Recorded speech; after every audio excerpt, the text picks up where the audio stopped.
Hello, I'm Louise Blaine. I'm the creative lead here at Blumhouse Games, and I'm joined by the co-creative director of Sleep Awake, Robin Fink. Hello. So I'm just going to quickly set the scene here as we dive into some Sleep Awake footage. So we're playing as Katya, and this is a little bit into the game, so this is not the beginning.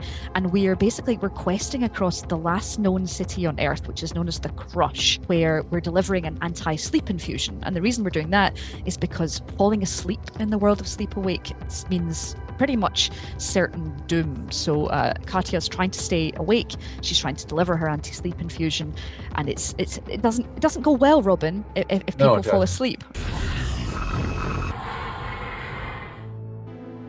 Here we are. We're in a place called the DTM HQ. Who are the DTM? Why are we so afraid of them?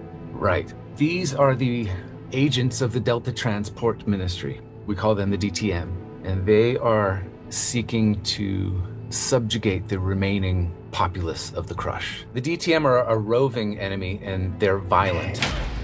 The premier minister of the DTM is Xavier Prin, and he was once a revered leader in the study of permanent wakefulness at the Somnological Institute. Xavier has since splintered from the Institute to herald this cult of extremists who believe that those who are not living the way of the Delta Transport are attractors of the hush, and thereby a threat to the safety of all. There are many cults of extremists led by false prophets who each believe that they alone can lead the way to permanent wakefulness.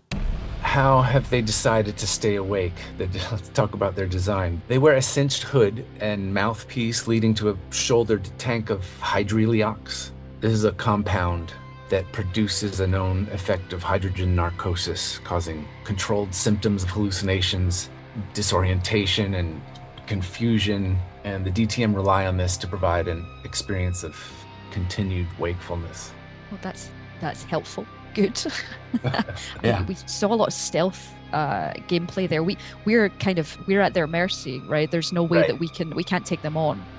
That's right. Katya will be using her environment as cover as she's improvising to remain unseen and unheard as she moves forward through her world. There are traversal and stealth areas where she needs to remain undetected by intelligent enemies who are out to get her. Katya lives alone in the Crush, having lost her family when she was young, some to the swell, which was a torrent of acid rain that filled the basin of the walled city, driving those who remained to live in the upper reaches of this crumbling last place on Earth. And she lost others to the hush, those who disappeared in their sleep.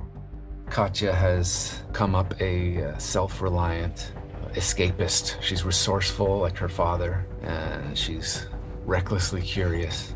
And she needs to improvise in this unreliable world of shifting cityscapes, shifting from tectonic destruction and from roving, oppressive, and violent ideology. But she still cares, right? As we're questing here, we're actually questing to Amma. So even then the world is awful, but she's brave enough to traverse it for someone she loves. Yes, she's making a journey here to her last remaining loved one named Amma. Amma was once caretaker for Katya and her younger brother Bo when they were kids, and Amma now, many years later, is unable to leave her dwelling, and the place where she lives is becoming further and further away from where Katya lives.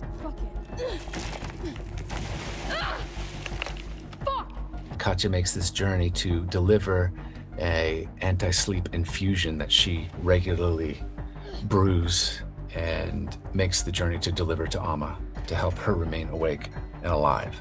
And I think, as we can see from the gameplay, this just becomes it becomes more dangerous every time she makes it, because she's having to sort of cross this sleepless world. But it's also, as you say, a great chance for us to kind of see the factions that are there, see the way that the world has responded to not being able to fall asleep. I think that's one especially fascinating element, is how everyone tries, and these different methods that they either succeed or, indeed, as we see witness of, fail.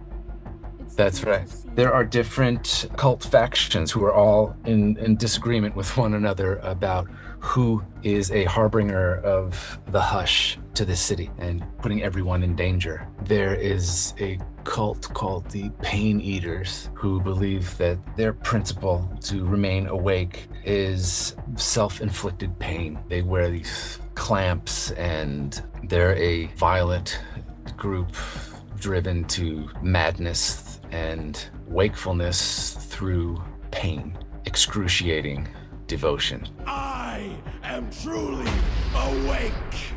There's another group called the Machinists, and the Machinists are a faction that remain awake through high voltage electricity.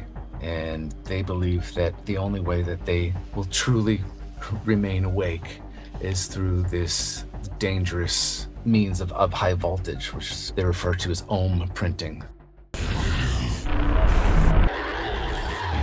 I don't think Katja has reached the end of her journey or her terrifying journey through the crush, but that's where we'll stop for now. So thank you so much for sharing some of the world of Sleep Awake with us, Robin. Oh man, my pleasure. You can play Sleep Awake on December 2nd in full form. You can find out all the different ways to try and desperately stay awake and survive in the crush and join Katja on December 2nd on PC, PS5 and Xbox Series X and S. Thank you for watching.